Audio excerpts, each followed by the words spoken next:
ngam artude actualité nder leydi ha e caggal leydi Sénégal. On bismama e plateau men na jeeya noon e tobbe ɗe ganniɗen yewtude hande e émission men Jam Hiiri ñalawma cuɓaɗo ngam laɓɓinde rendo fuɗɗama aset oɗo ɓennuɗo tawa ko dawal gadanal e gardugol lamɗo leydi Sénégal ina wonde ɓesguji men gartu hen tan ko ɓuuri yaaje e konngudi mbayka ɓe tumaɓe wargo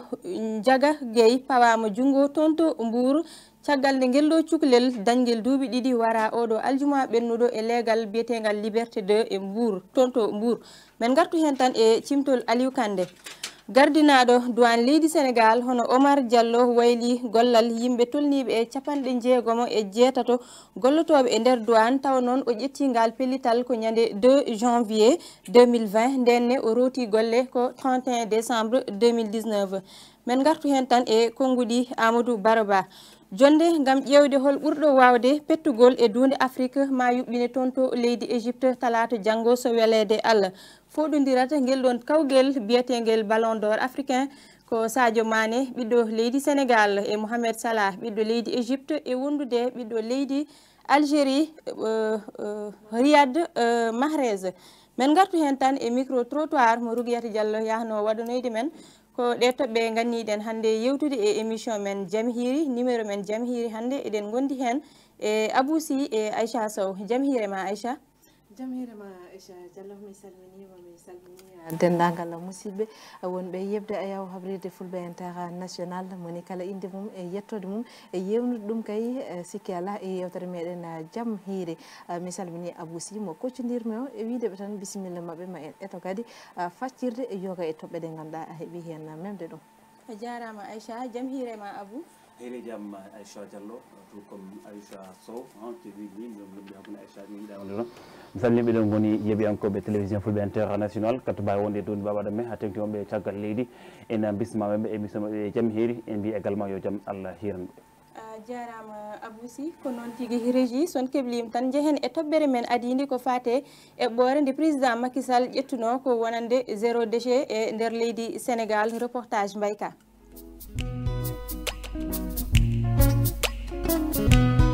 yimɓe gila e ratuji e peeluji ha e bourwetaji e ko way noon ko ɓen tigui ɗen woni ɓe ɗoftuɓe hande président Macky Sall e subaka golle ɗe puɗɗi koye damal galle makko toon to Mermoz lamdo leydi ndi son excellence Macky Sall fuɗɗima hande golle laɓɓinde tarini men tawa hina innire journée nationale de nettoiement hono ƴettude ñalama mo ganduɗa komo cuɓateɗo e lewru kala gam tan laɓɓinde tarini men guila e nder galleji ɗi ha e beddaji ɗi ha e laabi ɗi nde yekkiti konngodi makko noon kanko président Macky Sall o holiti wonde ne yonti oɗo sani nde goto men kala warata mbawka mum ha laɓɓinen ko taari en ko. Oui, il est temps que tous les Sénégalais se mobilisent. Yoni nde ɓesguji leydi Sénégal gummoto jalta hankadi namma pitta a leydi ndi ha laaɓa nde tawno enen foof eɗen cetti e guite men leydi ndi no wayi yo tunude e oɗo saaha senare nokkuji meɗen ɗi noon ina wayi ɗum ene ruttiti caggal noon wona laamu ngu tan walla gouvernement o tan a daroto ko ɓesguji ɗi fop moni kala yalta waɗa hen jungo mum waɗa hen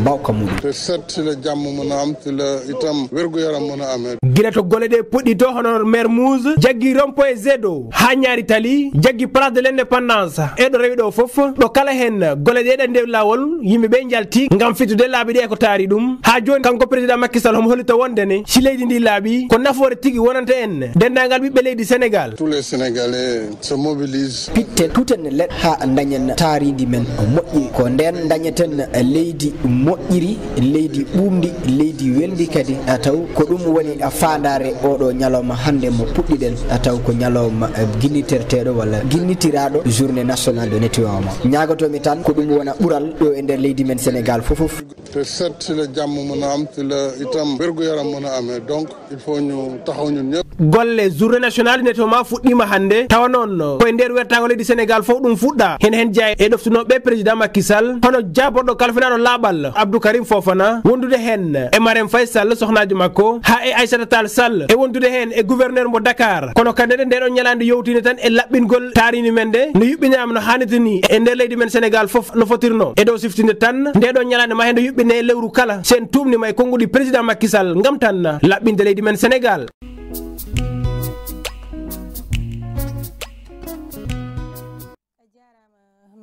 Aïcha en ji hanki président waɗi golle payodinde assiette oɗo ɓennuɗo. C'est une belle initiative quand même, c'est à saluer. Wonde darade laɓɓinde lamorgo Sénégal e nder leydi ndi fof. Hol point de vue mo joguiɗa e on initiative? Aisha sikki ala ko eɓɓo ngo ganduɗa ɓeskuji leydi Sénégal fof ene ɗum jodna no fewi, saabu ala ko ɓuuri hande heddade hakkillaji yimɓe taw en waɗi ɗumen inquiété walla mbiyen en jogui hen kulkoli kay woni no leydi ndi woni e siforade e batte tuundi. Leydi ndi ene tummi ha wi tofuñ. Hande noon so tawi hoorejo leydi o ene woppi hen hakkille muɗum, déjà vraiment c'est une bonne chose. Omo ono miijo eko nawrata leydi ndi yesso. Ko mbinom ko tan économie ko hen jeeya, fannu jangde ko hen jeeya, mais yen gandu propreté ne laaɓal leydi ndi ene jeeha eko sabate wiye ndiɗo leydi koye ene ɓamti, ndiɗo leydi ene yaara yesso. Ɓayde noon hande mbiyen on woppiti hen hakkille makko ha waɗa projet ji mbaɗi noon e wiide yo yimɓe mbaɗ initié kay lewru foof jaggue hen ñalawma goto mo ganduɗa watte ko journée du nettoiement. Ɗum ko hunde fayodinde. Kono noon eɗen gandi e nder leydi meɗen wadde yo luwa walla ƴettude gueɗe payodinde wona ko hojom mbiyen. Kono noon ko woni caɗele men foof ko wawde toppitade ɗum, rewinade ɗum ha ɗum wattina. Ko ɗum kay wonno questionnement moɗo, est ce que so tawi hande oɗo ñalawma waɗama ñande assiette o journée du nettoiement, mbarma continue, mbarma tabit e lebbi garoyoji kadi taw kadi ene ɗofte lewru foof ƴette hen kadi ɓesguji ɗi fof jalta pitta holno jaltiri ñande assiette nde ni. Ɗum waɗandi wonta hunde wemde, kono ko ɗum ñaaga. Kono kadi eɗen gandi so fittama ko kurjuraji ɓoftate ɗum fof holto watte ko sabato kadi yimɓe mbiye hankadine woto hay goto taro e lawol, woto hay goto werlo mbuusu walla kay. Eɗen gandi won mesure d' accompagnement ji poɗɗi yadude hen. Ɗum kadi eɗen ɗamini tan ma laamu wat ko foti hen ko woni kay yo puɓelaji mbaɗe e beddaji ɗi foof, au moins so jomum werlima taw alana ɗum dalilu ma kuugal fawi e dow muɗum. Woni on ɗon brigade spécial mo ganduɗa o holliti ko eɓɓore wonde maw darde kala baɗɗo ko fate encombrement ene fanna laaɓi ɗi wertaga fawɗo table mum tawno wona e dow lawol. Ko taaɓe ɗen ɗon potani fawoye ɗon nde tawno ko nokku mo ganduɗa yimɓe en poti rewde ɗon walla ko yimɓe foof nen ɗum koko foti wadde aéré. Par ce que ƴeewi wuuro ngo ville o ene waɗi encombré, ene ɓitti eɗum faaɗi ha ɗon ngo foofani mana. Alay saago laaɓi ɗi mbawa yaccitinede, te ɗum noon firti tan ko yo foof fawe e dow lawol, saabu jaltuɗo fof e damargal mum pawa table ma pawa thermosel ma wonta hankadi ha wona bitik jaaha ligga taw ko e trottoir to ganduɗa yimɓe foof nden yimɓe foti rewde. Eɗen gandi ko ɗum ene jeeya eko ɓittini wuuro ngo. Donc so hoore leydi o miijima e on ɗon brigade mo ganduɗa so ari hande ma wat veille à ce que sa ƴeewi opération désencombrement baɗaɗi limtini to jaaɗa hen foof ɗo ɓuuri meɗen ɓattade marché Gueule Tapée ɓuuri ɓattade opération désencombrement baɗano ɗo foof ko waɗa ratissé ittano ha laaɓi. Sa yi jeere nde hoore mum jogui ko facette goɗɗo, jogui ko image goɗɗo foofi nden ko heewi ko ganduɗa a yiyani ɗum sa ko nden jiyata ɗum. Jiya ko waɗano affichage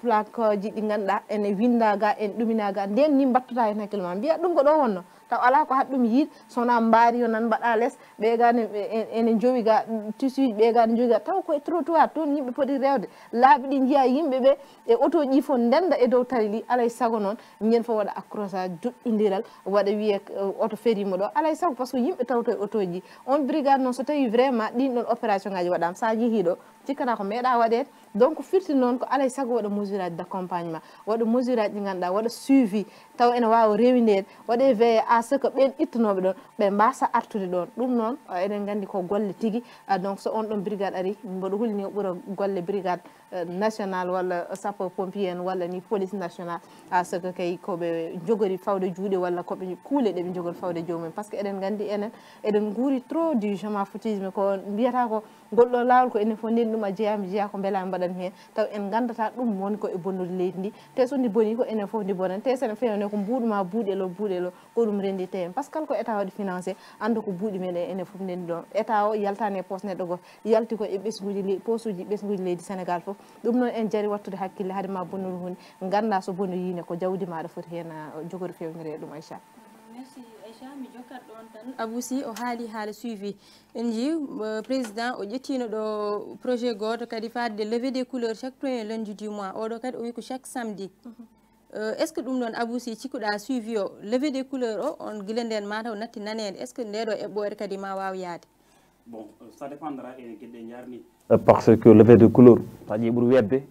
laataki mais ça ne signifie pas firtani ɗum no ha tata ma jokk walla jokkata par ce que wiyede kala lewru samedi gadano ngare e piten wuro ngo ɗum sikki en foti jokkude par ce que mi haali ɗum hakki ɗum oɗo combat wona liggey le président de la république Macky Sall kanko wawi tan kode initié wiide ngare gollen Kadiaw par ce que kanko mon paale jooɗi so are wadde déplacement o dañata embouteillage o jogui laabi to fende o yaaha so galle makko paale ala luuɓeki par ce que mbalis wattaki toon donc so ƴettini oɗo combat c'est pour nous les Sénégal ha sinno ko o jonni donc Sénégal leƴƴi laminum maintenant so ƴetti combat baɗe ni wonde yo yimɓe yo pittu yo goppu guittu ɓitto donc ko nafoore yimɓeɓe donc so waɗani suivi oɗo combat so waɗani suivi mi felata min gouvernement o mi felta Macky Sall wonde pour lan ɗum ɗo waɗani suivi telen ko ɓiɓɓe ɓesgu leydi ndi par ce que ko ganduɗa il suffit tan onon mbaɗon poussé gam mbawon yaade hay sin lamɗo leydi ndi ƴettani ngal ɗo pellital ganduɗa hono ɓesgu leydi ndi en foti wawde ƴettude pellite baɗe ndi tawno ɗum no namdaki décret namdaki loi namdaki coopéré ko namdaki haydara ko doole mon tan namdi donc hoccude pikkuji mum e piloji muɗum e hoccude sartaji fawde hen ƴettude balli so naw ɗum to foti nawet donc ɗum so waɗani suivi ɗum mi felata lamɗo leydi Sénégal fenta gouvernement Sénégal pelami ko ɓesgu leydi Sénégal nde tawno hebdoɗo ñande fof on wiya lamɗo waɗani Kadiaw lamɗo waɗani Kadiaw lamɗo waɗani Kadiaw ko gonga ko ganduɗa ko lamɗo foti ɗum wadde kora ɓeedi ko lamɗo ustada ndiyam ala ko lamɗo foti addude ndiyam sukaɓe janggani ko lamɗo foti janguinde sukaɓe ɗum ko lamɗo waɗa ɗum ko président de la République wallata ɗen golle mais galleji en ɓitti walla beddaji en ɓitti garen guitten ko ɓitti ko beddi c'est simple mais aussi ko enen guittaɗe ɗen beddo ko ɓittide beddo ko enen mbaɗa ɗum ɗon sen caltima sen natti wadde ɗum ɗon tan ɗum nattata wonde ɗon par ce que so wiyama hande oɗo saaha e rapport 2018 ko Dakar est le deuxième ville ɓurɗo wadde pollué dans le monde e mboɗo sikki affaire encombrement qimmetaki parce que affaire encombrement senen qimete noon wiyete ko Sénégal ko Dakar woni premier pays ganduɗa tan ɓurɗo wadde encombré e garo jogoro gono deuxième position waɗɗumo carrément tawno je ne vois pas un pays aussi comment dire une ville aussi combré ko Dakar pourtant gasnirde ɗon ko wonde beele ma waɗ suivi o ça dépendra e comportement men enen ɓiɓɓe ɓesgu leydi Sénégal so tawi eɗen jiiɗi leydi tan ma waɗ suivi tawi en jiiɗa leydi wonon men ɗo tan ko président ko waɗi ala lawol keɓe ɗon golle mbaɗen seppoji so ƴetti pelliɗe baɗɗe fayide goppinen ɗum hen kewam caggal ɗum wadde en paran taw pour leydi ndi ɓamto hoto hay goto wi président de la République waɗani Kadiaw walla wattani Kadiaw waɗani résultat walla gollima walla golle mi taƴani mais est ce que insalubrité aussi wona faute UCG ɓe ngala hen pas de responsabilité aussi oui bon UCG nana golle muɗum mais hon ganduɗa so tawi ɓeygade gasa ɓeygade gubbo luggitta tawi UCG ene golla itta balisaji ene weddi o enen population kala koccuɗa beddoɗa aussi ça pose un problème so tawino aussi so tawino tan en galano problème tawi tan en juppatano walla tawi sen pawino sen nanggui e mbaɗɗumen poubelle UCG ƴettata walla laamu ngo waɗani autoji mbale ene guitta ɗum wiya ko en mbaɗi poɗe wadde ko en pitti en ndendini men dunki yo nawe là d' accord mais UCG no golle muɗum enen kadi UCG so itti ɗo rondima farini mbebes enen lamdame goto ɗum fo aɗa fawɗo bagage mum ça pose un réel problème donc UCG mo andi kañum walla ɗum ko enen population oɗo combat mbiyami ko combat à 100% de la part des populations sénégalaises. Merci Aboussi. mi ɓeyda hen seeɗa tan vraiment UCG kam foti tan ko yettede jarne saabu ne jeeya e golle ɓurɗe sattude leydi ndi golle ɗe ɓe gollat ɗe sénégalais ene metti gollanade ha jofti to fanno laaban no mbinoma nani joma foutisme o ne heewi ha wona seeɗa kamɓe subaka foof toɓe ndewno foof ɓe defta kono ko foti noon e mbalit ko ɓuri ɗum maɓɓe ɓoftu ɗum kadi e nokku wotodu no ganduɗa hanki ɓe ɓofti ɗum ɗon sa ƴeewi c'est pas normal way kono jogoɗa suudu mani pitta hande janggo sikki ala sa fini kadi a fittitat suudu ndu mais sa ɓofti hande ha foti ni hen jowre weeti kadi ɓoftita ha foti ni joore andu an a tewaki ka salte ɗum ko gonga par ce que en fait haydara kewani ala événement ala haydara ñeɗo foof ɓofta mbaliji poɗɗo noon firti ko ɓeyne tunwina ɓeyne pitta ɓeyne tunwina en fait c'est comme si kam c'est une chose normale à ce que ñande foof no mbaliɗo o foti ni wawa fodde noon sinno noon Aboussi wini yimɓe ko ndenni mbalisaji mumen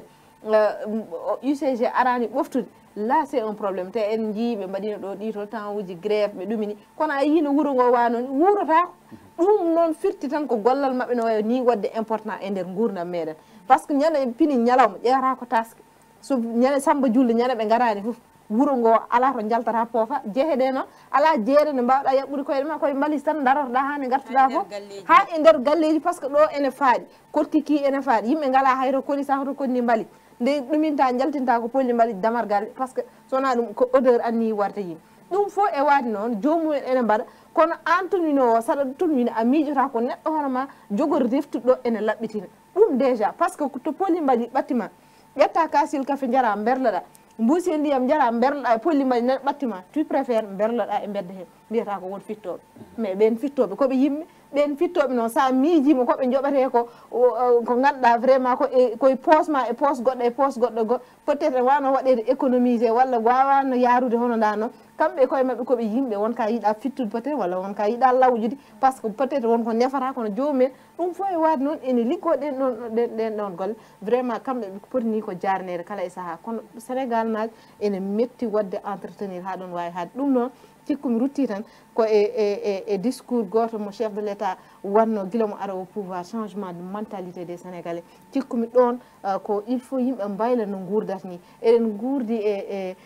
à l'aise comme ça no neɗɗo welira wurdan neɗɗo welira waɗa ɗum jiyata hayso jomum yalti yeehi caggal e sikkata ko soka e ɗum ɗo par ce que tellement condition ngaji ɗi jiida to foof ko régla sa wiyama sa iwi ɗo hene e lawol ko kuugal faye dow ma mbiya i jaw werlade mbusil tan wayi webni ɗum tan une chose aussi banal pourquoi so neɗɗo waɗi ɗum wiyema soke te alors ko caggal leydi hanki tan mbi yeɓanno film goto on sokama laaɓi tati par ce que ko berlinoɗo ordure e dam mbimi ɗum de so ari no Sénégal mi anda kam ko woni rebos ko ma ɓuranno hewde nden yimɓe galtano coha donc ɗum ɗo ene moƴƴi yimɓe mbatta hen hakkillaji mumen no fewi vraiment merci Aïcha ko noon tan wadde eɗen mbaɗa erago bandiraɓe surtout la jeunesse sénégalaise nde ɓe jaggata e oɗon combat par ce que oɗo projet kam o président adi ko projet baɗɗo fayida par ce que laaɓal woni afangal ko hen dañata cellal hen dañata jaam te laaɓal hay diini celluɗo koye laaɓal dañata ɗum Aïcha ko noon en uddat tan payane oɗo incident baɗɗo Mbour aljuma oɗo ɓennuɗo ganduɗa cukalel jarategel e duuɓi ɗiɗi fittanu mum ina yooɓa toon ma Aliou Kande aran men hen ko ɓuuri yajje.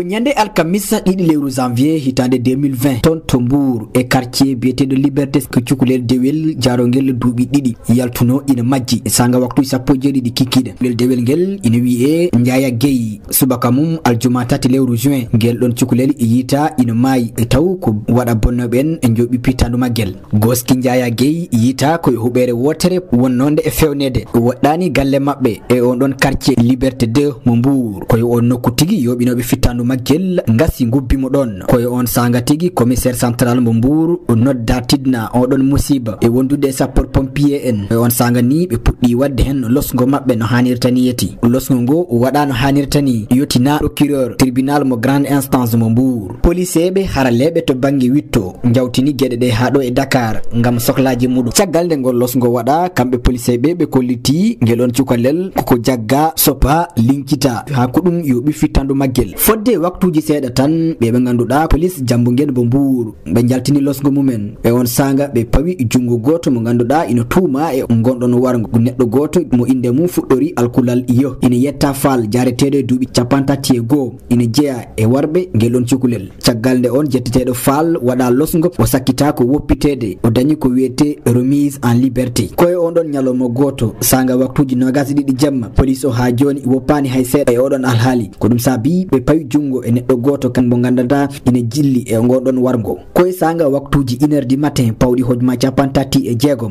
ha joni police mo Diamaguène ton to Mbour on sanga ɓe pawi jungo mo ganduɗa ko on tigui jeeya e gonɗon wargo taw ko neɗɗo goto mo inde mum fuɗɗori CHM ina yette Jemme taw jareteɗo ko duuɓi 20 taw ina jeeya e oɗon quartier liberté 2 gonɗo toon e diwan mo Mbour taw ko jangganoɗo e collège goto mo waɗanno classe 4e o holliti omo jeeya e goɗon wargo nde tawno ko kanko tigui tawa sahade ɓe birnanno ngel ɗon cukalel taw ina wondi hen e neɗɗo goto mo inde mum fuɗɗori B ina yette Sek goɗɗo o ko A ina yette Mbub cakkitiɗo goɗɗo o ko inde makko fuɗɗori ko Y ina yette Yad ko A Mbub tigui ko on jaati jeeya e wargo ngo nde e wiide losgo ngo ko kanko tigui yoɓi fittandu ngel ɗon cukalel nde tawno ko kanko ƴetti laɓiki yuwi ngel ɗon cukalel deywel e wiide ha joni e ngoɗon losgo caggal nde ngo juuti ɓe cakkiti jaggude ko B Sek mo ganduɗa ko kañum tigui ɓuuri jeeyede e gonɗon ɗon wargo nde tawno on jaati caggal ɗum ko jeyannoɗo drogue toon to Mbour ko ɓurɗo andirede Thialé ɗum noon ko caggal nde o yalti e suudi dumbir ndu taw noon omo happanono fodde duuɓi tati ha joni e goɗon losko hollitama wonde kanko vieux Thialé jeyannoɗo oɗon drogue e wondude e suka e makko hani e joom suudu makko ɗon ɓe jagga ɓe nanna e auto ɓe nawa toon to suudi dumbirdu taw kamɓe noon ɓe jaggira ko wadde ko wiyete détention et trafic de chanvre indien a Mboup e wondude Y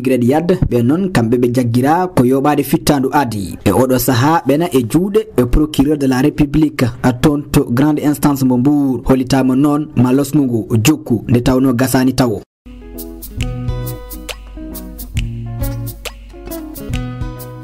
jarama Aliou Kandé Aboussi en ji oɗo incident walla mbiyen acte baɗɗo barbare baɗɗo Mbour aljuma oɗo ɓennuɗo ko hunde musde ɓernde ha e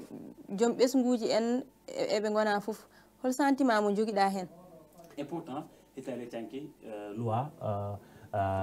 pour waɗa criminalisation viol waɗa nawa assemblée nationale mais 2 jours plus tard walla mbiyen 2 jours plus tôt acte o kewi mi haalima ɗo ñandede et je pense que on non loi ene famɗiri oɗo baɗɗo violé e neɗɗo ha tengti oɗo baɗɗo violé cukalel ene famɗiri ɗum wiyata baɗoɓe woɓɓe ɗeɗo gueɗe ɓe eɓe famɗiri wiyede ɓe cokama kadde gurdam mabɓe donc on non criminalisation ɗum wiɗum ñande ɗum ça ne suffit pas pour nanɗo ɓen. Je pense que c'est un peu beaucoup plus profond. D'abord andude holɓen golli ɗen gore sa ƴeewi hen goto he mabɓe bamum ko drogué no toon de Thiès nane nder prison thèse mo jimi o ko tagiɓe tajde woni terɗe e suka o ko woni ceernaji goto wiɓe yo gaddu e terɗe neɗɗo ganduɗa hoorema ma babiraɗo o yaltu ya on fait ko ɗum fait goto nan ɗon ya meurtre wargo ya deuxième fait troisième fait ya viol en gandi hokko laamu hokko kuule leydi Sénégal kaale viol mais aussi ɗum ko banggue goto ko banggue ganduɗa hoorema holɓe yimɓe golloɓe ɗum so baba woni drogué woni jeeyo waɗa drogue so ɓiɗɗo jibinama ɗon wayi noon c'est logique ɓe mbaɗa ɗum mais aussi wonto ɗum fuɗɗi koye ari koye cukalel ngel nawa koye kew galle mabɓe ça remonte no mbaɗirten kewni enen ɓiɓɓe Sénégal naɓe enen ɓesguji en Sénégal no mbaɗirten kewni ko hunde ganduɗa hoorema ko ɗo tan e woodi e Sénégal walla ni won partie ji Afrique ganduɗa hoorema noon mbaɗirte kew so yonti voilà galle ko uddite yimɓe ko ar oƴƴo ala contrôle ala haydara sukaɓe neɗɗo jogo bébé muɗum o liya ɗum contrôlé ɗon weddoro nder hakkude galle cukalel jangi o ko 2 ans yarate o gasnano muynam ko enta ɓoyani par ce que 2 ans yarate naturellement cukalel dañi 2 ans foti muynude holto cukalel ngel wonno wadde traîné ha yummo fo aynani ɗum ha yimɓe galle mum gaynani ɗum ha yimɓe heddiɓe waɓe ni e mbaɗa ɗum accès ha ene mboma ɗum y a un problème donc y a un tas de problème ko probléme uji kewɗi ndentiɗo hawde aboutir e on ɗon moftere jolɗo kewɗo. Alors kamɓe tarɓe foof ɓeɗo crime ɓe jaggama ɓe mabɓe beddo kaso de Rebeuss ɓe wiye ɓe cokama kadde gurdam mabɓe le sirlandame walla ɗo yontere walla ɗo yonti ɗiɗi ma en nantu ka baɗo noon donc ça waɗata yimɓe artude tan ko procédure pour ittude viol walla ittude ɗiɗo crime aji wonto fuɗɗi d' abord needi woni hen goto ko comme nayyi tarɓe ko cukalel ko janggo école wonta 4e collège il a 20 ans ɗon adi wadde logique wonɗo e 4e collège waɗa 20 ans c'est pas logique ɗum déjà waɗani logique a dañi ɗum nogas a woni 4e collège non logiquement 4e collège 20 ans peut être aɗa classe de terminal waɗani classe de première ɗon waɗani ɗon logique ɗon on suka déjà omo jogui probléme hen goto ko mécanicien kamɓe jaggaɓe hen goto ko mécanicien jogui en jogui métier muɗum en gol ɗon c'est ko probléme sociétal ko probléme uji kewɗi sociétal ndenti ɗon ha yooɓi fitan guelɗo cukalel donc arta tan koye no gonirɗen yo en needi sukaɓe guiɗi sukaɓe ene goni sukaɓe par ce que kamɓe fof koɓe sukaɓe kako jartede 20 ans 19 ans 23 ans donc kamɓe fof koɓe sukaɓe ɓe mbaɗi kadi cukalel jartaguel e 2 ans ɗum ko gueɗe gonguel mais comment min la question que je pose holno neɗɗo peut être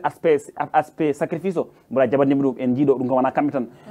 sacrifice o kam mi yiiɗa limde les corps de travail men sacrifice men so élection ngaji jentiɗo en jiyat ɗo sukaɓe diftama nawam no foti puuneji nawaɗo ɗum kam ne heewi ɗum kam wona sukaɓe tan gollama sukaɓe mais aspect viol o comment violer un enfant de 2 ans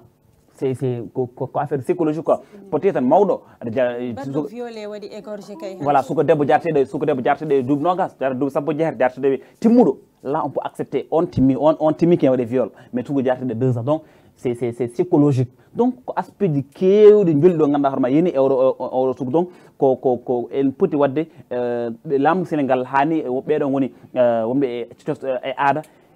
ƴewtade leydi ndi hono sukaɓe nehirte hono sukaɓe jogorte hono neɗɗo so jibini ɓiɓiyum hono jogorto e galle holɓe responsabilité mo baba jogorto e galle en jii ɗo kam ne seɓori mais sa yi koyen dowriɗi mais sukaɓe ko beddata hen sa ƴeewi banlieue o beddaw ko sukaɓe tan woni hen au delà joom wujjede nde tali o sirani auto joni pero hande janggo ko naggue hawi ɗum donc c'est très compliqué donc ko ɗo ko c'est logique ko wayni so kewi so sa nani ɗum à un moment donné mbiyata ko logique par ce que eɗen gandi yeedare e yimɓeɓe eɗen gandi hoto société toli ɗo ko niveau mo ganduɗa hoorema waɗi atteindre niveau mo to ɓuuri hadde c'est très compliqué mais ɓeɗo sukaɓe kam il ne mérite pas vivre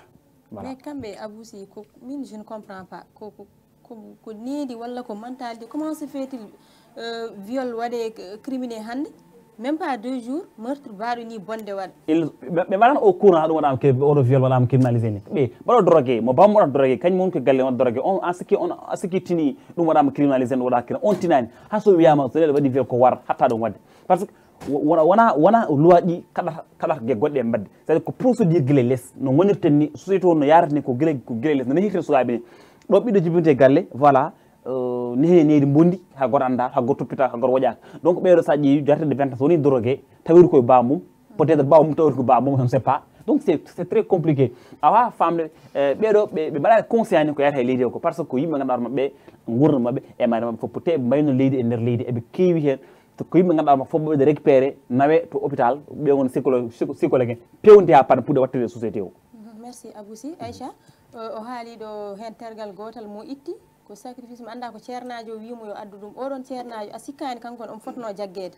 En fait, Aïcha, vraiment, il faut déplorer actes badinani, c'est inimaginable. Donc, quand c'est incroyable, peut-être en ananodum, wala njia dum film njia dum film tan waye wonde. Kono ya hawna réalité en der société mais là c'est grave. La société wadi pourrir à tel point que hande c'est inquiétant parce que so tawi en goni e leydi ndi biyaten ko leydi wadbe attaché wu e aada e finatawa leydi be ganda ko 95% ko julbe bien kam faut ko be croyant 100% di be hay so tawi madi croire que Jésus be gam madi croire nelaɗo sallallahu alayhi wa sallam Muhammad quand même eden gandi gon ko gumden goto e men kala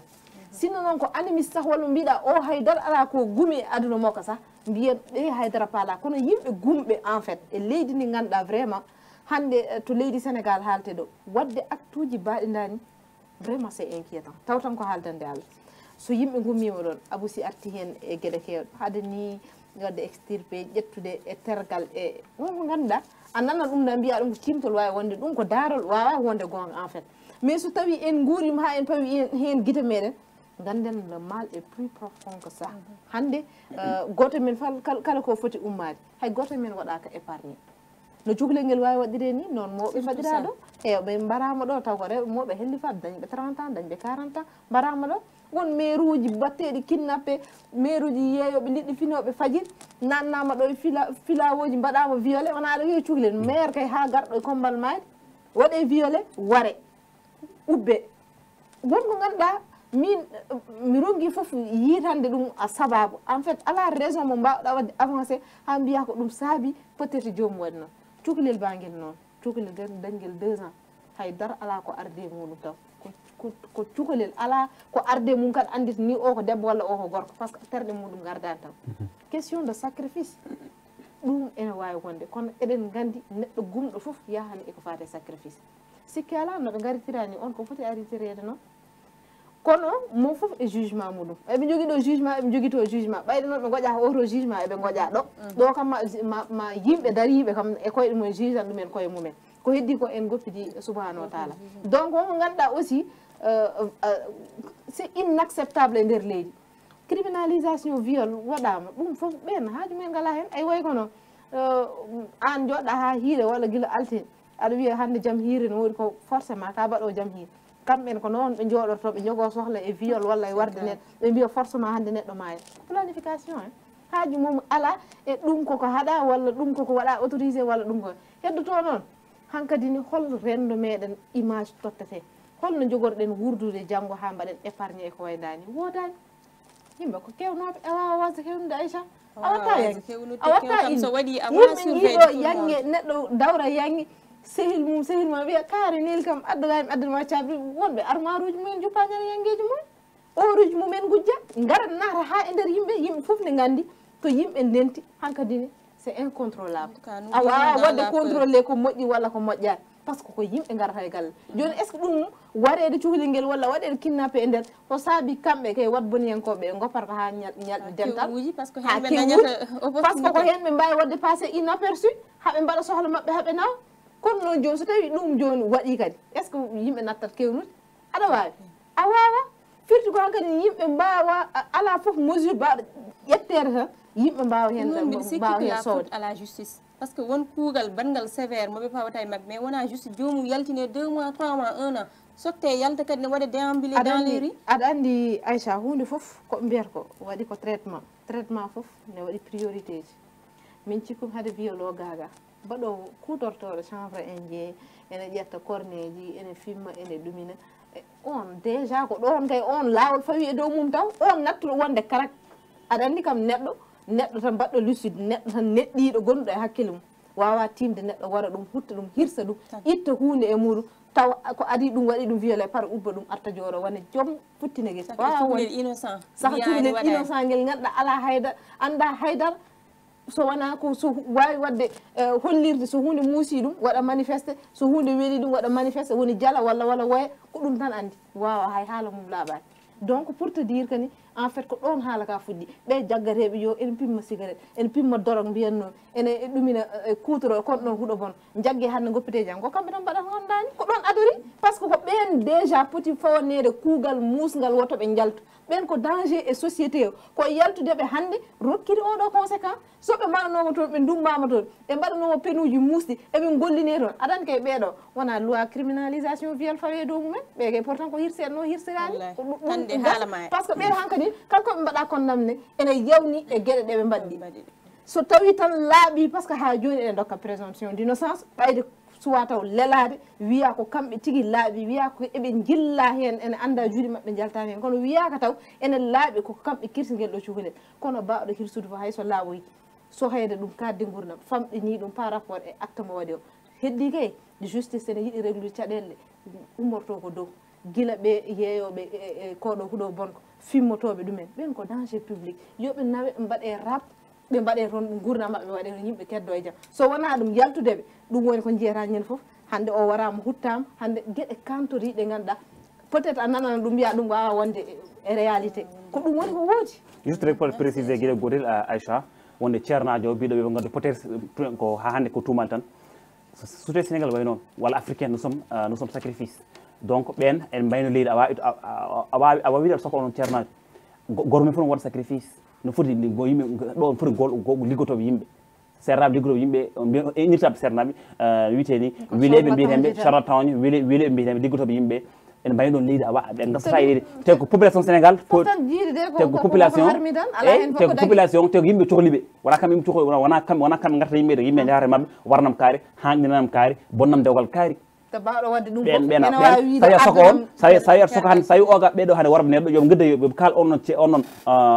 wileji ɓe cohlu ɗum ɓe tooñi on par ce que on watten koko watte ko gueɗel gonguel juste artu tan e wonde oɗo ɓeɗo pour ko sokede soɓe coka won arabe less c'est à dire affaire ko needi d' abord ɓeɗo ɓe mbawi sokede goppito mais hono mabɓe nan gara less c'est à dire ko cukalel ngel to jibinaɗo no needi makko c'est ça qui pose problème c'est ça qui pose problème ɗum ko neɗɗo tan famille voilà probléme o woni ko probléme de société ganduɗa ko société hoore mum heblani ɗum voilà c'est ça c'est là le problème parce que donc sokede jomum nafata haydara a nehani jomum to poɗɗa ɗum nede a jibinani ɗum to foti jibine a nehani ɗum to foti neheɗe a waɗani mo fréquenté e yimɓe woɗɓe fréquentable eɓe ganduɗa janggo makko holko jogori wonde ɗum fof so tawi waɗanima inquiété ha fuɗɗo wadde bonandeji aɗa suuɗa aɗa waɗa aɗa yaɓɓa hen koyngal ma ha fuɗɗo yaade commissariat ɗum ɗo ne waɗe négociation ngaji ne arta ene yooɓe question ngaji ko ɗum ni jibinta koko ganduɗa kono waɗi weng taw hay goto wawa ɗum mimde hay nokku wonta noon hankkadi hande ala bedda mo jahata a yara koñ mokkuma konngol a yara koñ ma walla mbiyen quartier ma jahata a tawno waɗa drogué ɓen ngala voilà ko noon Abou Sy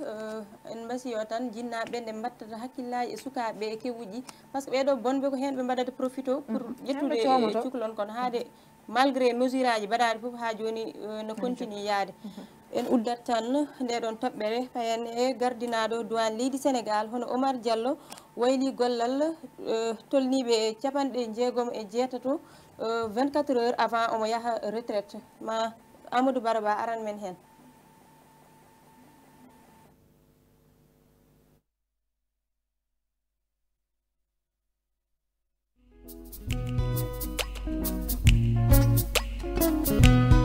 balɗe gaɗiɗe e hitande ujunaji ɗiɗi e nogas ko balɗe kulɓiniɗe kawniɗe ko fayi e ɓeɗo gollotoɓe wiyeteɓe douanier en ñande subaka ɗiɗi e lewru janvier e hitande nde waylo wayloji juɓɓinama toon caggal batu jagorɗe e pellital ngal hoorejo leydi ƴetti ittude ɗon Oumar Diallo mo ganduɗa ko kanko no hoorejo kolaɗo kuuɓal ardi douanier en kanko Oumar Diallo de o yeehi retraite lomtimo kolo colonel Abdourahmane Dieye kono noon caɗele mbaɗi hen ko holɗen caɗele caggal nde hollitano golle makko poti jofde kay ko ñande capantatigo e lewru décembre hitande ujunaji ɗiɗi e sappo e jeenayyi Oumar Diallo de haɗani ɗon o ƴetti pellital signinde décret mo ganduɗa ko sostinde fodde capanɗe jeegomo e jeetato taw ko gollotoɓe e nder douane ɗum noon koye nder wertago leydi Sénégal foof kono kadi ana memi ko wiyete ko dendagal gollotoɓe e nder douane guila e contrôleur principaux agent constatation agent breveté principaux préposé kamɓe foof de ala e mabɓe mo kuulal ngal memani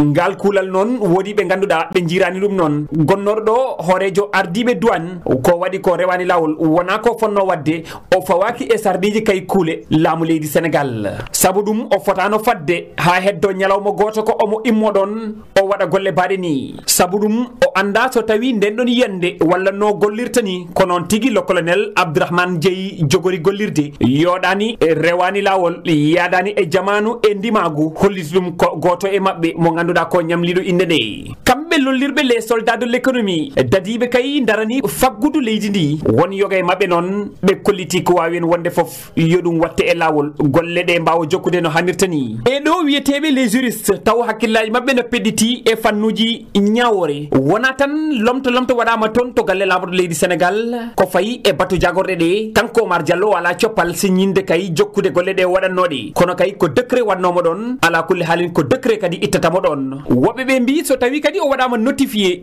ɗum de o fotani jokkude golle kono so tawi o waɗaka notifié hollitaka kay ko poɗɗo iwde ɗon hay sunno ko haalullaji tan rewi ɗon omo heddi e wawde jokkude golle makko ha joni ko wawi hen wonde foof Oumar Diallo ƴetti retraite mum capantatego e lewru décembre hitande 2019 lomtimo ko oɗo gorkajo biyeteɗo colonel Abdourahmane Dieye guila balɗe ɗiɗi e lewru janvier hitande 2020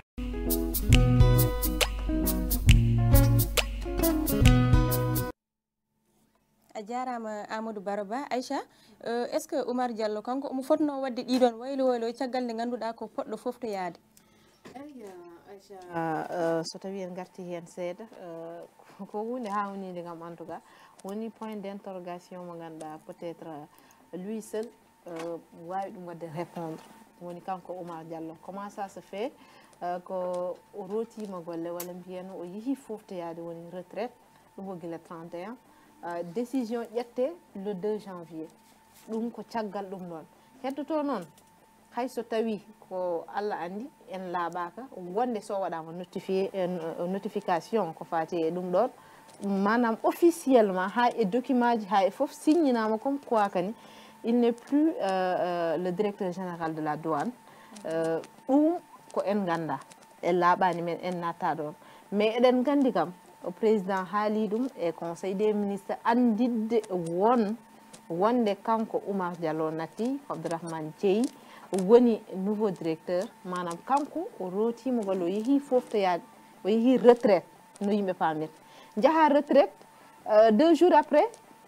ƴetta décision wadde muté 68 agents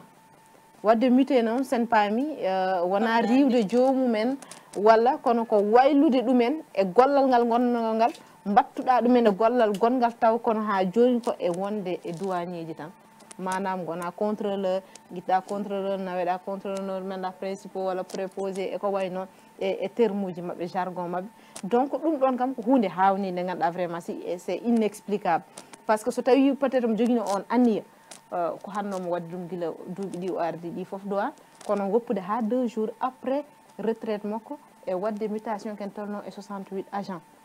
woodi wiɓe ni o won koye herƴinde boolo gaga bool mo ñamanno mo ganduɗa o soɗima hen juuɗe makko o yiiɗi wadde en tout cas yimɓe Allah noon andi ko wonno hen anniya makko mais ma wat chamboulé e o mo ganduɗa par ce que hay so dirtini ɓen ɗon o watti ɗumen gollal gongal il ne sera pas là demain à superviser walla à voir en tout cas les résultats ko wiide ko ɗum addi ko ɗam gartam addi walla ko ɗam gartam addi ɗum ko nouveau directeur waɗata ɗum ɗon joni noon heddotoɗema haala ka ne rabɓi tout nouveau directeur ma ar so ari ɗum henanaki mo jogui droit wawde yettude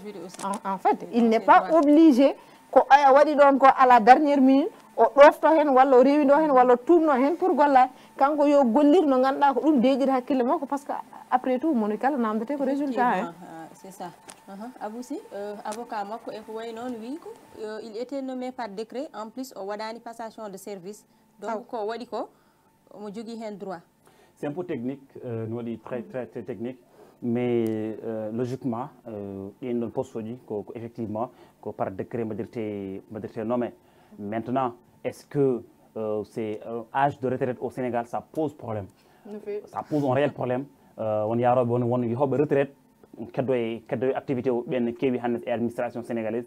wonɓe timminani retraite peut être nana nokki golle goɗɗe c'est un peu problème c'est un peu compliqué maintenant min mi wawata hokkudemi tort walla raison par ce que selon les informations fonno yaade ko le 31 décembre o ƴetti ngal ɗon pellital le 2 donc ɓayɗo yahan le 31 décembre omo heddi ɗo wonde ha ɗon le 2 omo jiguen coppal wonno probléme kay ko ko nous sommes 31 c'est officiel il est parti o yahani aɗa kam so yehino 31 décembre logiquement sécuriseur makko fof andede dès lendemain ou bien la minute suivante maintenant ɓayde ko 31 décembre fonno yaade o yani sécuriseur makko o yani décret o yani haydara min solo min o jaggi ko il est jusqu'ici pas signé décret bon décret so waɗama signé tan non décret so waɗama signé tan c'est officiel c'est connu par tous et de tous yimɓe fof gandat ɗum surtout quoi wona lettre mo minima mboɗo waɗi e kaytel mo tottuma noon décret so signama tan wote ko public journal officiel yimɓe fof tinat c'est automatique ça saute quoi maintenant ɓayde onon décret o waɗa walla ne soɗa décret hasino woni no haala wonnoɓe aha laaɓi hakkande o yeehi là en mbawa jaɓede mais en tant ala en jiya notification en jiyani décret mais jusqu'ici ha e ñalawma hannde gonɗen ko le 7 walla le 6 ha e ñalawma hannde o jagum kanko woni directeur kono noon min noon Abou so woni n'importe quelle décision aussi peut-être so woni e won décision ngaji peut-être mbiɗo wawi miijorade hono ndano mais en fait décision ganden ko waylude golle kene tolno e 67 neɗɗo way kono wiide Abou Sy mi ittima radio d'accord an ko télé tan walla mi ittima ɗo tan e ngal ɗo gollal koye ngal ɗo joni ɗuminanma par ce que ko peut-être ko décision mo ganduɗa impact muɗum soit positivement soit négativement ko après makko jogori arde pour min wona ɗon probléme o woni pour min wona pour min wona ɗon probléme wona probléme woni impact muɗum jogori jibino min hoto ɗon probléme est ce que omo jogui on ɗon droit ngal ɗon coppal eyyi so tawi omo jogui ngal ɗon coppal ɗum ala ha goto a wawi makko so tawi omo jogui ngal ɗon coppal waylude hay sinno par exemple koppoɗon yaade mois prochain o waɗnama ɗum ɗo a tan mo jogui ngal ɗon coppal min ɗum dérange añum woni probléme ko est ce que il est légal pour le faire so tawi tan il est légal et licite pour le faire ɗum je pense que hay difficulté gorla hen Abou Sy mbiɗa sikki tan ɗon kam to andi omon yahata par ce que retraite kam aɗa andi ne jahata hay sa haalnaka déjà l'âge est fixé won liggotonoɓe hannde won liggotoɓe heewɓe d'après min ko nani ko o ñaguino prolongation ngaɗi nani gonɗo daafo yimɓe fof gandi gonɗo daafo yimɓe fof gandi heewi retraite ko ɓooyi mais Macky Sall nana waɗi maintenir ha joni yimɓe fof gandi donc lui directeur lonage voilà yimɓe fof gandi ɗum yimɓe ɓe ganduɗa hannde yimɓe fof gandi daf hannde e cuuɗi te daf woni suudu ganduɗa hoorema administration Sénégal fof ko toon woni taw retraite mumen te yimɓe fof gandi hannde o konko o heewi retraite mais mon gollo ha joni donc kanko il ne pose pas problème il ne pose pas problème pour min merci Abou Sy minute aji men nan goɗɗo en jahat tan e dernier men point ganduɗa ko cérémonie ballon d'or jogorɗo yuɓɓinede toon to leydi Égypte janggo talata inchallah Rougui Diallo yehino waɗanede men hen micro trottoir kettoɗen mo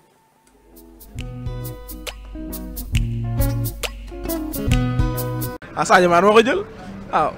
min kam e yandam ko Sadio Mané ƴettata ngel ɗo kawguel woni ballon d'or hikko saabu kene waɗe foof o waɗi kalto rewete o rewi ko kanko tigui kandinmo oɗon ballon d'or so logique o waɗama kam min kam e yandam ko Sadio Mané ƴettata oɗon ballon d'or Mahrez yo Salah yo mbeɗa andi tan kam ko Sadio Mané waɗi ko hikka ala e mabɓe baɗɗo ɗum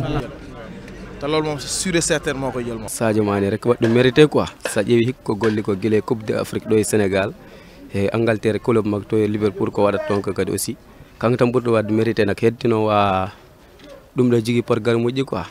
kamɓe dokrat wala beela waɗir fof noon mbaɗata kono Sadio Mané waɗi ɗum mérité kam kam so wonti so logique kam yimɓe kalata logique football kanko tan waɗi ɗum mérité hikka pour ƴettude ɗum kam magasin wawa ɗum ƴettude comme pour l'instant so wonti kam yimɓe Sadio Mané sekko kañum bokki ko sah woni weeɓani quoi sa yi ballon d'or Europe en haali hikka o yi o bokki he 3e place walla 4e place golle makko waɗi ɗum quoi c'est en tant que sénégalais kadi aussi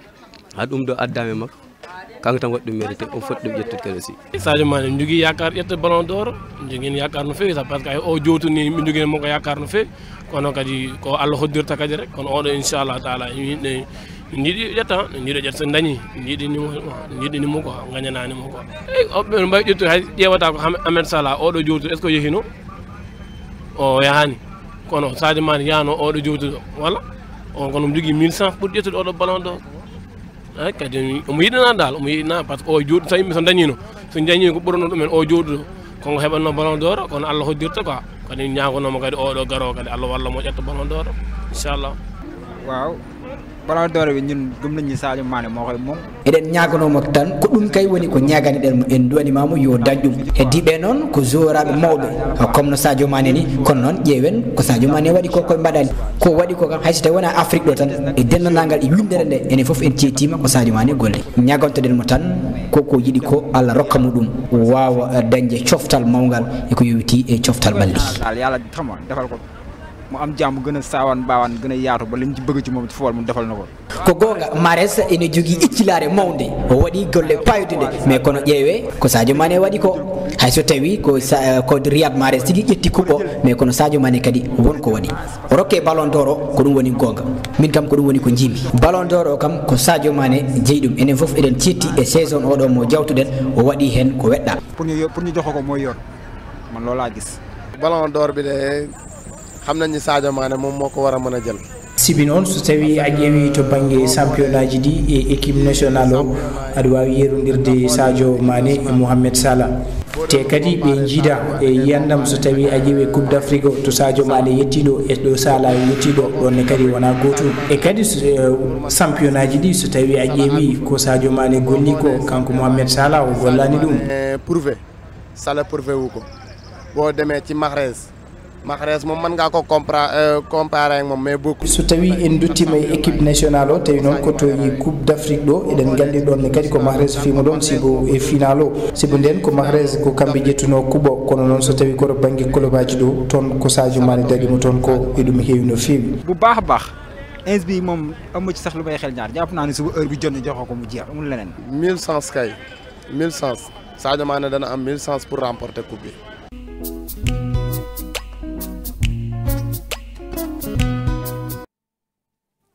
jarama Rougui Diallo en keddoto ha joni tan e volet sport kettoɗen cimtol mbayka kanko tongani men e parcours Sadio Mané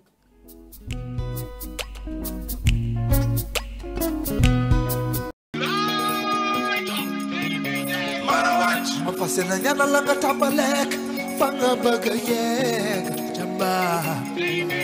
marawat dëgg la gayne warul tiit moom du ragal jamba moo di buuru àll bee la fekk dalay daan loolu la ñëpp wax caggal nde El Hadji Ousseynou Diouf ƴettuno ɗum de ko hitande 2001 e 2002 wonno o fawde ɗum laaɓe ɗiɗi gila ngoole hanna duuɓi 17 ala ɓiɗɗo leydi sénégal najo goto ƴettuɗo ballon d'or africain hina tijja noon janggo e talata he toon to Hurghada to leydi Égypte wondene ma ɓiɗɗo leydi sénégal najo goɗɗo ƴettu on ɗon ballon d'or africain ɗum noon ko so en tournima e golwole ɗe waɗi ɗe e nder hitande 2019 he modi buuru àll bee la fekk dalay daan loolu la ñëpp wax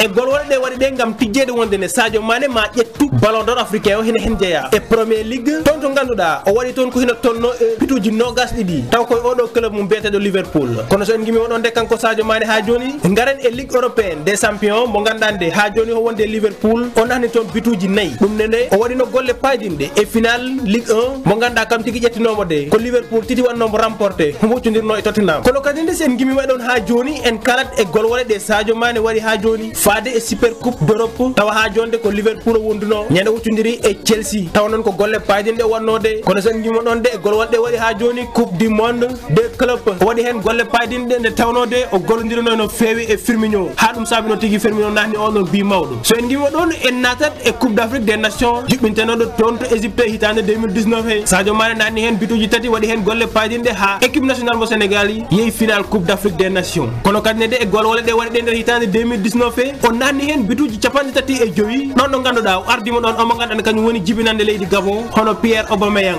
o nahni ko bituji capanɗe tati e ɗiɗi Mohamed Salah jibinande leydi Égypte o nahni ko bituji nogas e jeego ɗum noon hollita tan ko kanko Sadio Mané waɗi golle paydinde e yeeso ɓeɗo ɓe ganduɗa ɗe kamen tigui woni concurrent ji mum kono kadi nede so arti e Riyad Mahrez jibinande leydi Algérie mo ganduɗa homo foɗodira e mum oɗo ballon d'or africain de heɓe goɗɗodiri no fewi nde tawno hayso woni kanko Riyad Mahrez mo ganduɗa ko jibinande leydi Algérie kamɓe tigui woni champion d'Afrique oɗo sani de ko Sadio Mané dari ɗum ko woni ko kanko Mahrez o wonani hay titulaire toon to Manchester City to fettata to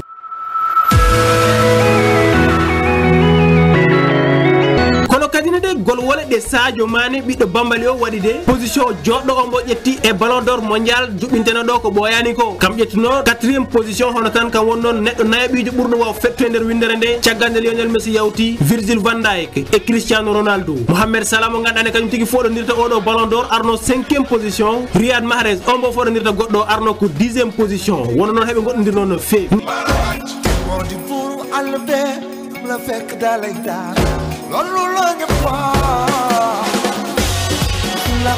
ngam tijjogol ngol ɓiɓɓe leydi Sénégal fof tijji wonde ne janggo e talata he ma Sadio Mané heɓ oɗo ballon d'or africain saabi oɗo sani ko Sénégal naɓe fof keblanto on ɗon ñalama mawɗo de ko ɗum saabi hay 12e gaynde ɓe ɓeni kolita wonde ne maɓe jaaha toon to Égypte ngam tan wallude omo ganduɗa ne kañum woni Sadio Mané kono ɗo e Dakar ne de hina heblane jaɓɓugol mawgol ganduɗa ne magol jaɓɓe kanko ɓiɗɗo leydi Sénégal o peɗɗaɗo toon to Liverpool toon to musée des civilisations noires toon to ganduɗa ne tijja wonde ne ma président ar tawtoro e nden ɗon jonde no warno ɗum ni e coupe d'Afrique des nations ɓenduɗo ɗum noon wadde bandiraɓe foof noddama ɓe jalta ɓe jaɓɓo oɗo ɓiɗɗo leydi Sénégal nde tawno aboni hollira couleur leydi Sénégal e nder windere nde foof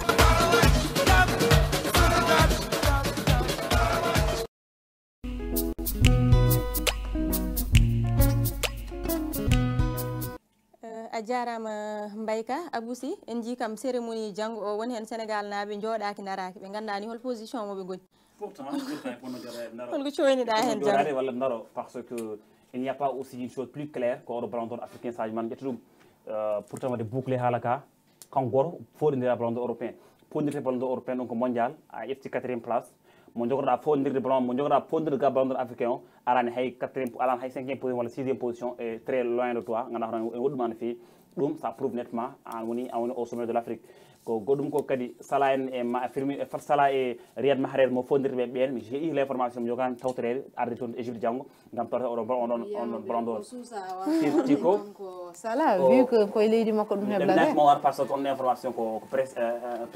fra on ganduɗa hoorema kam ƴetti on wawi ɓurduma e ton on foti wawde arde tan saabu ko ɗo ari nder Sénégal ballon d'or wirti Sadio Mané tottama kankone ɗum bettani en so arani bettara kam par ce que en jiññene foof on foti pasde boloji Sadio Mané wasa ɗum pam paye ngadi donc so arani e bettara kam kono noon oɗo ballon d'or mbayi arti hen no ɓuuri yaji mi artara hen Sadio Mané est très loin devant kala hande petto balla ɗo e Afrique voto ji puɗɗum yaltude ni min alani hay sikki sakko goto woni Sadio Mané woni ƴettara oɗo ballon d'or non jogirnomi fit confiance ni wona laaɓirɗon kam ni no ko noon Lionel Messi ƴettirde ballon européen kono aussi par ce que les chiffres parlent quoi les chiffres non wona comme Sénégal sinon ko Sadio Mané ƴetti ballon d'or européen mais les chiffres parlent ko noon yaata Sadio Mané oɗo aussi en faveur de l'Afrique comment dire oɗo ballon d'or Afrique il est devant donc sa ƴi chiffre ko golli kila 2019 feere hande walla oɗo saison fof hay goto arani caggal makko donc janggo inchallah enen fof belto o won sacré champion d'accord a wi men bel oui Aïcha ala joguiɗen caggal sportif uji ɓayɗen mbaɗi aussi confiant kam e wiide eɗen paari pour weltare min dal mi yiiɗa wadde mi yiiɗa jogade trop ɗum ɗo henne yakorade yakaram tasa par ce que mi yiiɗa ɗum ɗon noon wano musdeɓe nde ballon d'or africain tottirte no ngol to Mohamed Salah tottade mo yesso Sadio Mané jofti kadi waɗa ɗo e nder leydi Sénégal frustration ne monuno mais quand même il l'a mérité donc ce n'est pas mérité aussi wadete félicité mboɗanno kam en tout cas mbi ɗamini kam Sadio Mané ma ƴettu ballon d'or donc ɗum noon ene fottiti tan mbiyen e ngol ɗo lawol chance uji makko fof mbaɗi réunir à ce que il soit le ballon d'or africain ɗum noon caggal El Hadji Ousseynou Diouf mbiyen ɓooyi ko leydi Sénégal joueur sénégalais weydi ɗum ƴettude hannde waɗi duuɓi limtinde so tawi kanko Sadio o dañi ɗum quand même ma wonan weltare men saabu ko ɗum ɗunoɗen kono kadi nde tawno omo handi hen o waɗi preuve aji ɗi ganduɗa foof kene hollira hannde vraiment omo hande on ɗon ballon d'or kono kadi ɓuuri kam hen welde foof ko cérémonie ji gonɗe e heblan en ngam so arti ɗo hen ɓiɗɗo soir o jibine en inde muɗum nana fuɗɗi e heblede guila e jaɓɓugol makko guila to aéroport ha e soirée batte toon to musée des civilisations noires ɗum ɗon aussi vraiment ko hunde wonde fayde ko gayne an ko lion ko waɗana fof vraiment ene jar ɗum saabu ko joueur mo ganduɗa mo jogui talent kono mo jogui needi ni par ce que aɗa andi wonno neɗɗo lollirta kadi discipline aji ɗi mbatta sa nawdi hen needi hunde fayde par ce que heewi ko neɗɗo yiit inde mum nana tan yiiti hoore muɗum walla ene waɗa ko amtara hay so tawi ene wawi football ma wot ko usandu men kono kanko omo newdoy foof hay so tawi en gona yimɓe hato jinɓe en no fewi e football kam eɗen gandi omo heptina a wawa wasde heptindemo e nder football africain mi haalani kay ɗo e nder caggal leydi golnugol mbaɗa fayida nde tawnoɗo saaha kolbaji olmen kono ɓurɗo mawdi aduna en sohla mum Real Madrid anden sohli soode Sadio Mané te so fawi toon o ɓurata wonde vrai joueur ganduɗa sa fetti club mbayno Real Madrid ni hannde kañum woni maymin kañum woni kala club aduna e Real Madrid ɓurna wonde grand club avec Zinedine Zidane aussi so Sadio Mané inchallah so yeehi toon mo yiɗnimo yaa toon so yeehi toon il sera un très très grand joueur avec le maillot merengue Sadio Mané Sadio Mané paranta o ƴettude ballon d'or goto mo ƴettude ɗiɗi tati inchallah par ce que guila fuɗɗi less guila ɗo e to fuɗɗi Sénégal Sadio Mané meeɗa waddini hay saison ko à chaque fois il est comme ça à chaque fois il monte en puissance noon tigui comme no Aïcha wi ni ko konngol ko gotol ko nehiɗo te vraiment o waɗi golle payidinde ha tengti e ndeɗo hitande avec 22 réalisations meilleur buteur o ƴetti 44e position devant Salah et Mahrez ɗum noon mbiɗa sikki so ƴetti oɗo ballon d'or wonata surprise ko hunde nde waɗi mérité Aïcha minute aji men gasi ha laabi to mbaynortoɗa tan ko noon tigui wadde ko fadde tan ballon d'or heppude avec impatience e ɗaminare inchallah mo nattuɗo mo nattuɗo e AIBD eyyi inchallah lamɗo jaaɓi ɗo e mercredi wadde mbiyen yo Allah waɗ ɗum Allah ne wawi ɗum donc ko jarno dendagal yeɓannoɓe men e radio télévision fulɓe international won RTFI donc en jarimamaɓe kamɓe kala ko rokkudeɓe aadi tan ha alarba walla ha aljuma so hawri e welede Allah walla kadi ha janggo toon to radio fulɓe international a jarnama Aïcha Abou wayno mbiɗa noon mo addu ballon inchallah waɗɗo ballon d'or juste Aïcha gollo ko noddi tan mbiya waɗa wuti bani par ce que min tan mbaɗa topoɗo min tan ndewata mbiɗa an rewemo min de kam mbima somo joguino goɗɗo sabu watta sabu nandude ma ala fof kalmi hen nandude o ko reweyam tan somi gummima ɗo jehen radio o rewayam guila bongal ha jamma an dal min vraiment il faut mi ƴeewa sakkanma ɗum feere merci Abou Sy on jarama merci aussi à l'équipe technique mention spéciale à eux parce que kamɓe jaggue hirde he ha wawi rewde lawol bandiraɓe ko ɗum wonno hande yewtere men Jam Hiiri on jarama e ɗoftugol programme uji RTF aadi men ko sanga alarba so weeli Allah ɗon e nden yen kiire jaam